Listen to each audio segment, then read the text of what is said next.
Hello everybody, welcome to today's video. In one of my first projects at McKinsey, I was having a conversation with a senior partner and he was just generally asking me about what my prior experience was before McKinsey and what I was doing. I told him that I have advanced analytics background, I know about a bunch of methodologies, techniques, how they are applied to different business scenarios, so on and so forth.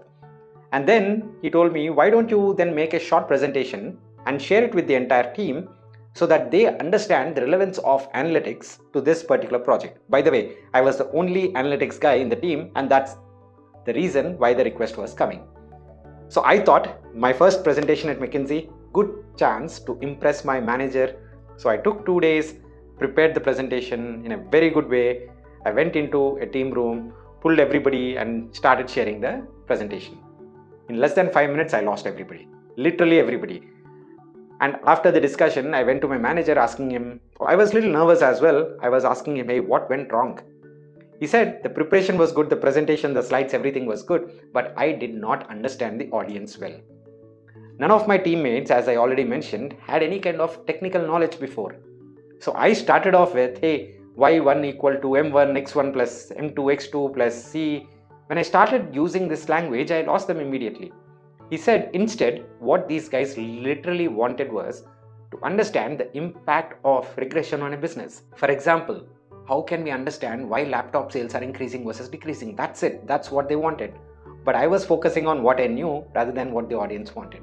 It was my first meeting, it was my first presentation, and I completely got it wrong, and I can never ever forget this lesson. Understand the audience, and that is the key for becoming a great communicator. Now, in the context of a business, it's pretty clear. It is about the business impact. However, in the context of an interview, it is about you. For example, I have taken 100 plus interviews, and this is one of the common questions that I used to ask. Hey, can you please talk about the challenging situations that you faced? And everybody starts with, hey, there was this particular situation. I had 10 members in my team and I had to call them to work one day. Everybody had a different problem and I still had to pull them in, and we excelled at our work. The team really put in the hard work, all this stuff. In the interview context, remember, I don't want to know so much about the situation. I don't want to know so much about your teammates. I want to know about you. What did you do to convince your teammates to get to work? To convince or to make sure that the client is happy and also the team is happy. Interviews are about you. Business meetings or the client discussions are about the impact on the business. Understanding audience, in every single situation, the audience need might be different. If you take a step back, understand what the audience really want in every single conversation that you will be having in the corporate world, your chances of getting the communication right increases drastically. Now, the second thing is, even if you get the intention of the audience, the next thing you need to make sure is you have to come up with the points that you want to share in the shortest time possible. Nobody has the entire time in the world to talk to you, right? You need to make sure you are presenting the most important things in the shortest possible time. And this is called, in the consulting language and in the general corporate language as well, elevator pitch. In an elevator pitch, you have 30 to 60 seconds to speak about the most important points regarding a topic. And you do that by prioritizing the different points. If you don't get this priority, in the first 30 seconds to 60 seconds, when you have the maximum attention of the audience, you are not communicating the most important point and you lose them. And that was the mistake that I made that day.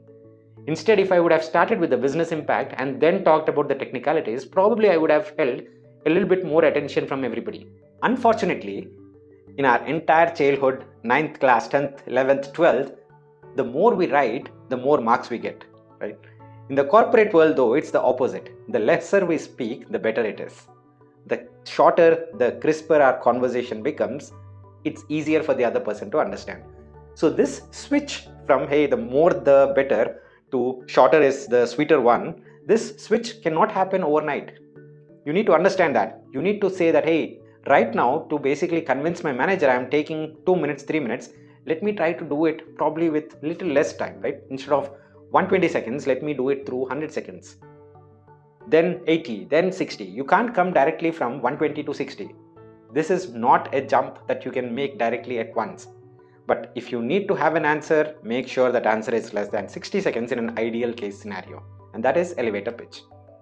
Now, how do you get to these answers? How do you get to these 60 seconds on? This happens only through practice. I realized that after my first mistake at McKinsey, majority of the conversations, like 99.99% of the conversations that we had with clients, there was always a mock drill, mock rehearsal. The manager will ask, hey, what do you want to communicate through this page to the client? Every single client conversation, every single team member is prepared. Imagine this guys in the team rooms are coming from some of the top business schools. They're having excellent credentials. In spite of these credentials, they prepare as if their life depends on that conversation, and they prepare very well. And I understood that day it does not matter. Even if you are an expert in specific field, does not matter. You need to prepare for every single conversation. Unless you get the preparation right, you cannot get the conversation right. I hope you agree with me. Please do press on that like button and subscribe to the channel if you agree with this specific point. I hope you get all the 3 points. Number 1, understand the audience. The second point, make sure your answer is short and sweet. The third thing you need to learn is please prepare. Until you prepare, you can never get a conversation right. I hope this video is helpful, guys. Please do share it with your friends. Please do let me know if there is some things that I can add to this specific series on communication. Would love to do that. Take care. Bye-bye.